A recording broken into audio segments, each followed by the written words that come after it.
कुठल्याही राजकीय पक्षाला किंवा प्रीपोल अलायन्सच्या युती किंवा आघाडीला त्या ठिकाणी मिळालं. स्वाभाविकपणाने आम्हाला सर्वांना या सगळ्या प्रक्रियेमध्ये अमितभाईंचं मार्गदर्शन नेहमीच लाभलेलं होतं.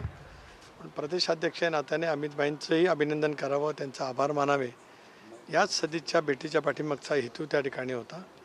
आणि त्यांना मी मनापासून धन्यवाद दिले की गेल्या सव्वा वर्षाच्या वाटचालीमध्ये सुद्धा त्यांचं सहकार्य मिळालं. पण आतासुद्धा एकंदरीत निवडणुकीच्या प्रक्रियेमध्ये जागा वाटपापासून तर सगळ्या प्रक्रियेमध्ये त्यांचं सहकार्य मोठ्या प्रमाणावरती लाभलं.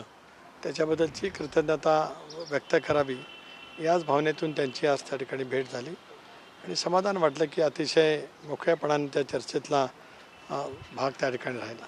पंतप्रधान नरेंद्र मोदी यांची पण भेट घेतली तुम्ही? माननीय पंतप्रधान महोदयांची सुद्धा अचानकच त्यावेळेला भेट झाली, कारण पंतप्रधान महोदय लोकसभेमध्ये होते, कार्यालयामध्ये वेळ मिळाली.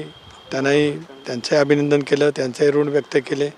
कारण या सगळ्या आम्ही घेतलेल्या नवीन भूमिकेमध्ये अजितदादांच्या नेतृत्वाखाली, प्रफुल्लभाईंच्या नेतृत्वाखाली आम्ही जी काही भूमिका घेतली, ही भूमिका घेतल्याच्यानंतरचे पाठबळ माननीय पंतप्रधान महोदयांचं सरकार म्हणून सुद्धा मिळालं. पण राष्ट्रवादी काँग्रेस पक्ष म्हणून सुद्धा आमच्या पाठीमागे जी काय ताकद उभी राहिली, दादा असतील, आम्ही सर्व पक्ष असेल, त्याबद्दल त्यांचे ऋण व्यक्त करणं क्रमप्राप्त होतंच. आणि महाराष्ट्रातल्या जनतेने जे काय आज प्रचंड प्रमाणाचा विश्वास महायुतीच्या पाठीमागे जो दर्शवला, त्या पाठीमागे सुद्धा माननीय पंतप्रधान महोदयांचं सिंहाचा मोलाचा वाटा होता.